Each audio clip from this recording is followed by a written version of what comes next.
Good morning students. Integral calculus के इस second video में आप सभी का स्वागत है। आपको पढ़ाने से पहले मैं ये कहना चाहती हूँ कि आप इस वीडियो को पूरा देखें ताकि आप एक्सरसाइज के क्वेश्चंस कर सकें। पिछले वीडियो में question number 3 and question number 4 के बारे में किसी स्टूडेंट्स ने मुझसे पूछा था कमेंट्स में जा कर के। तो आज सबसे पहले हम क्वेश्चन नंबर 3 और क्वेश्चन नंबर 4 को, जो कि हमने पिछले वीडियो में मैंने आपको करने को दिए थे, उनको हम वापस से हल करेंगे। आप पिछले वीडियो का डिस्क्रिप्शन बॉक्स में जा कर के लिंक देख सकते हैं। तो क्वेश्चन नंबर 3 हमारे पास में था। उसके क्वेश्चन नंबर 3 के पहले हम गामा फंक्शन की डेफिनेशन लिख लेते हैं। तो गामा फंक्शन हमारा है, गामा फंक्शन जो कि मैंने आपको पिछले वीडियो में बताया था, उसको हम ऐसे लिखते हैं, gamma n is equal to integration of 0 to infinity x की पावर n माइनस 1 ई की power minus x d x. अब इसके कुछ ट्रांसफॉर्मेशंस मैंने आपको कल वाली वीडियो में बताए थे।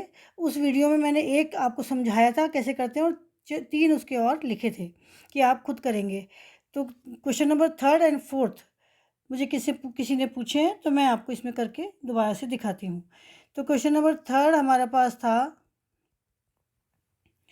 यदि x equal to a z है तो हमारे पास जो फॉर्मूला बनेगा वो बनेगा गामा n अपॉन ए की पावर n इक्वल टू, ये जो ट्रांसफॉर्मेशन हमारा है ये बनेगा 0 टू इन्फिनिटी एक्स की पावर n माइनस 1 ई की power minus a x d x. ठीक है, यदि x equal to a z है तो गामा n इक्वल टू हो जाएगा ए की power n 0 to infinity x की पावर n माइनस 1 ई की power minus a x d x होगा। ठीक है, अब हम इसको प्रूव करेंगे। तो हम इसको सॉल्व करेंगे, सॉरी प्रूव नहीं बोल सकते, हम इसको सॉल्व करेंगे। तो हम इसको सॉल्व करेंगे, तो हम कैसे सॉल्व करेंगे? ये गामा वाली ये इक्वेशन नंबर हमारी पास है 1, ये इक्वेशन नंबर 1 है हमारी। तो अब हम इक्वेशन नंबर 1 में x equal to a z substitute करने पर, अब यदि हम x इक्वल,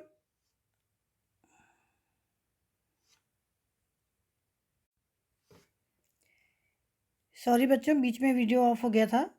यदि हम x equal to a z substitute करें तो x equal to a z पर डी एक्स इक्वल टू कितना हो जाएगा, a ऑफ डी जेड।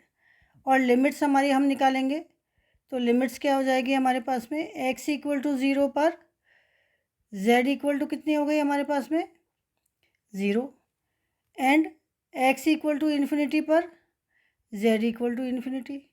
तो हमारे पास वही लिमिट सेम रह गई। तो ये हम इसमें रखेंगे इक्वेशन नंबर 1 में। तो हमारे पास में क्या आएगा, gamma n equal to integration of 0 to infinity, x की जगह हम रखेंगे ए जेड, एक्स की जगह हमने क्या रखा, ए जेड। तो यहाँ पर आएगा ए जेड की पावर n माइनस 1 ई की पावर माइनस एक्स, तो minus of A Z into d x. अब ये जो हमारे पास में डी एक्स है, इस डी एक्स की जगह हम ये ए डी जेड रखेंगे। तो ये हमारे पास में क्या आएगा, ए इंटू डी जेड। अब इसको सिंप्लीफाई कर लेंगे, तो ए की पावर n माइनस 1 जेड की पावर n माइनस 1 ई की power minus A Z into A D Z. ये हमारा इंटीग्रेशन हुआ 0 से लेके इन्फिनिटी तक।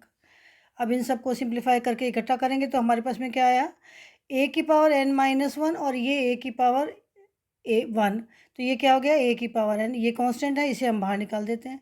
तो ये हो गया 0 टू इन्फिनिटी जेड की पावर n माइनस 1 ई की पावर माइनस ए जेड डी जेड। और अगर हम निश्चित समाकलन का गुणधर्म लिखें या हम definite integral, property of definite integral लिखें,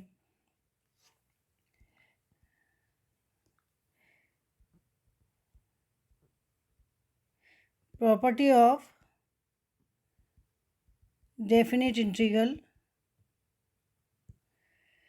integration of a to b f x d x equal to integration of A to B f y d y हो सकता है।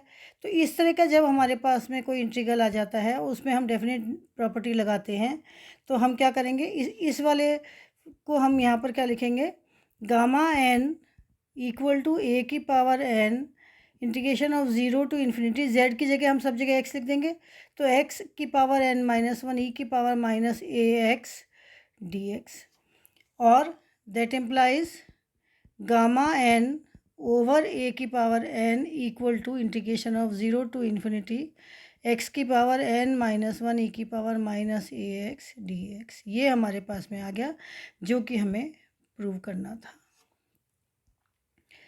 तो इस तरह से आपको ट्रांसफॉर्मेशन के रूप में इसको रखना है। अब हम क्वेश्चन नंबर 4 लिखते हैं। तो क्वेश्चन नंबर 4 हमारे पास में था, if x equal to y square then gamma n equal to twice integration of zero to infinity x की power twice n minus one ई की power minus x square d x. तो यहाँ पर हम क्या करेंगे, फिर से स्टार्ट करेंगे, गामा फंक्शन की डेफिनेशन लिखेंगे, gamma n equal to integration of zero to infinity x की पावर n माइनस वन ई की power minus x into d x.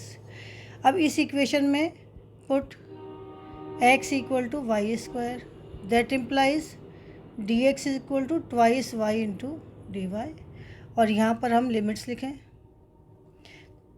तो x इक्वल टू ज़ीरो पर y equal to zero, x equal to infinity पर y भी infinity आ गई। यहाँ पर रख के देख लीजिए, इन दोनों में यहाँ पर रख के देख लीजिए सारी लिमिट्स, तो अपने आप से आपको, या आप 12th में कर ही चुके हैं, ये आपको आ जाएगी। तो यहाँ पर अब हम इसको रखें, तो ये that implies gamma n equal to integration of zero to infinity y square n minus one e minus x की जगह वाई स्क्वायर रखा इंटू डी एक्स की जगह हमने रखा, ये जो हमारे पास में डी एक्स है इसकी जगह हमने टू वाई डी वाई रख दिया, तो ये हमारे पास में आया twice y into d y. इसको सिंप्लीफाई करेंगे, ट्वाइस को बाहर निकाल लीजिए, zero to infinity y two n minus two e minus y square into y d Y.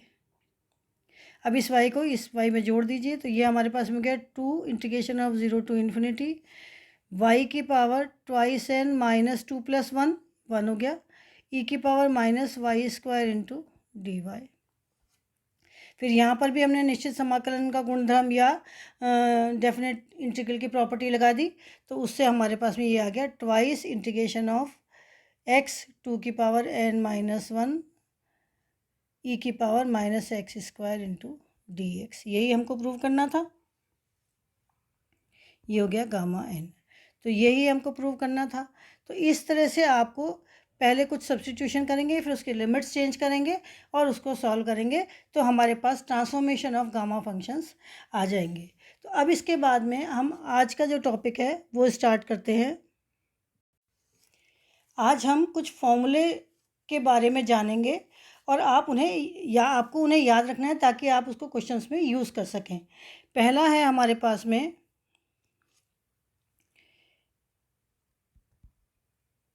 Product of two definite integral, product of two definite integral. इसको prove करना मैं आगे आपको बता दूंगी। यहाँ पर integration of A to b, integration of c to d, function of x, g of y, d x d y equal to होता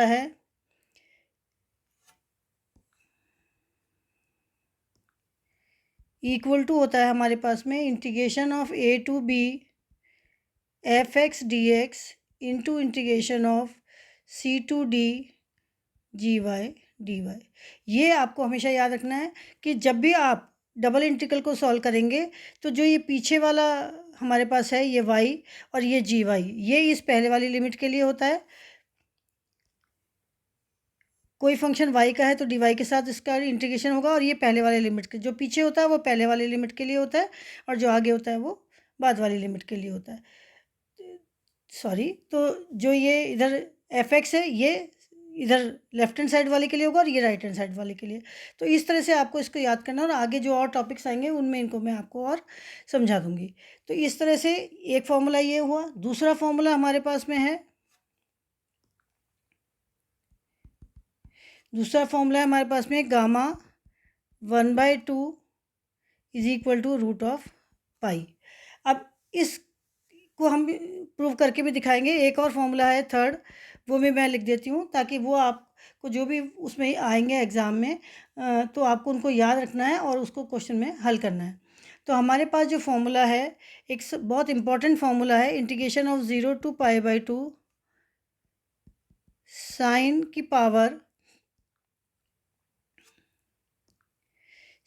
की पावर mx कॉस की power nx dx equal to, ये आपके यहाँ पर m और n positive integer positive हैं, तो इसलिए आपको इनको हमेशा पॉजिटिव लेना है। तो gamma m + 1 gamma m + 1/2 gamma n + 1/2 divided by twice gamma m + n + 2/2।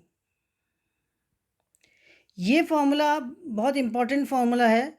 इस फॉर्मूले को आपको अधिकतर सवालों में हल करने को यूज़ आएगा, और ये भी। अब हम इस सेकंड वाले फॉर्मूले को प्रूफ कर देते हैं। इन फॉर्मूले को दोनों को आपको याद कर लेना है, और इस सेकंड वाले को मैं आपको प्रूफ करके दिखा देती हूँ, और फिर इस फॉर्मूले से सवाल मैं आपको हल करके बताऊँगी। तो हम क्या लिखेंगे, टू शो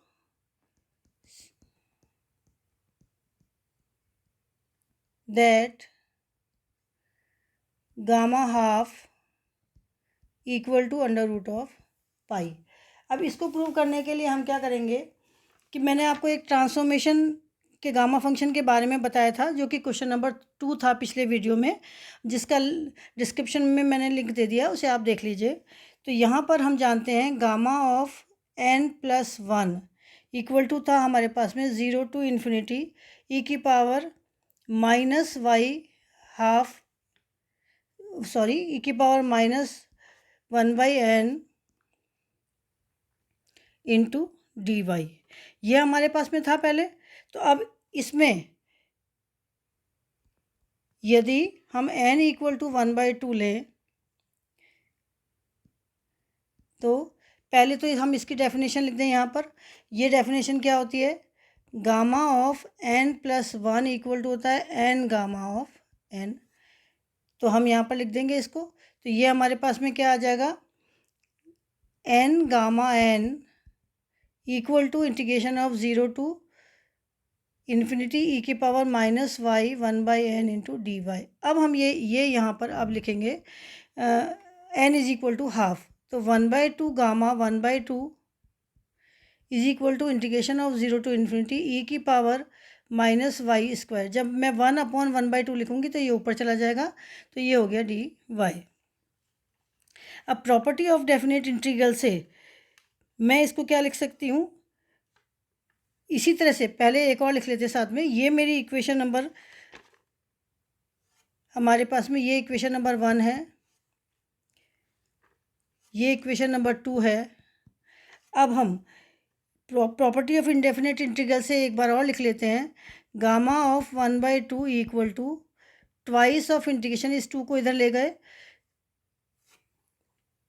इस 2 को हम यहाँ ले गए, तो यहाँ पर आएगा twice of this 0 to ∞ e की पावर -x² इंटू dx। ये हमारे पास इक्वेशन नंबर 3 हो गई। अब हम इन दोनों इक्वेशंस को, ये प्रॉपर्टी ऑफ डेफिनेट इंटीग्रल से इसका मैंने ये लिख दिया। अब हम इन दोनों को मल्टीप्लाई कर दें, तो मल्टीप्लाई इक्वेशन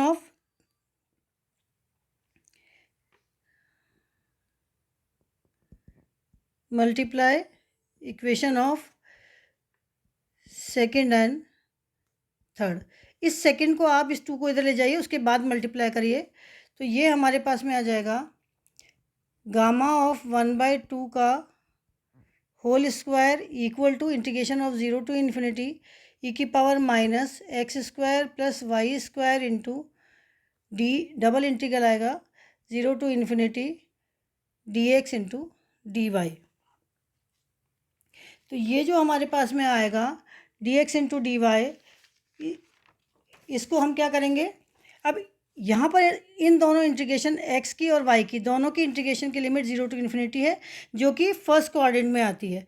अब इसको हम पोलर कोऑर्डिनेट में चेंज करते हैं।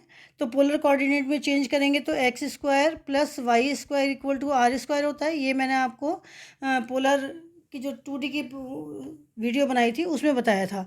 अब यहाँ पर जब हम इसको डिफ्रेंशिएट करते हैं तो पोलर कोऑर्डिनेट में ये जो डिफ्रेंशिएशन है, ये यहाँ पर डी एक्स डी वाई हमारे पास में हो जाता है r d theta d r. तो और इसमें लिमिट हो जाती है when r x equal to 0 to infinity and y equal to 0 to infinity में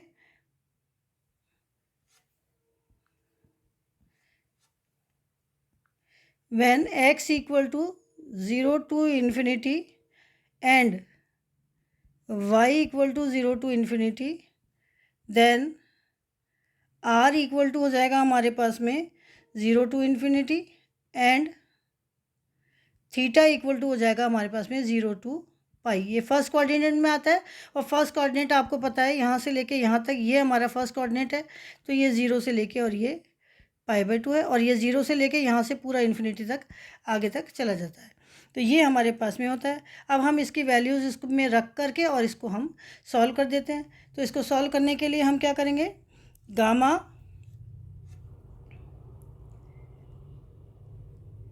gamma 1/2 whole square equal to 4 of integration of 0 to π/2, दोनों को गुणा किया तो 2 and 2 4 हो जाएगा। यहाँ पर ये यहाँ पर गामा 1/2 4 था, सॉरी 4, यहाँ पर 4 0 to π/2 integration of 0 to infinity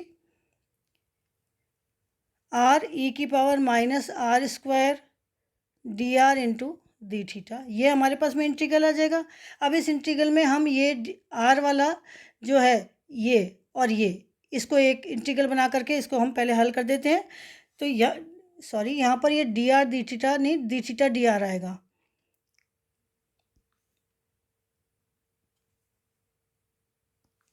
हमेशा ये इस वाली टर्म के साथ ये पीछे वाली टर्म आती है और ये लिमिट आती है। तो इसलिए हमारे पास में gamma 1/2 whole square equal to 4 integration of 0 to π/2, यहाँ पर आर स्क्वायर को हम टी रख दें तो ट्वाइस आर हमारे पास में ई की पावर माइनस टी हो जाएगा और उसका होता है माइनस ऑफ ई की पावर माइनस आर स्क्वायर। मैं डायरेक्ट कर रही हूँ इसको, आप आर स्क्वायर को टी मान करके लिमिट्स चेंज करके उस हिसाब से कर लीजिए।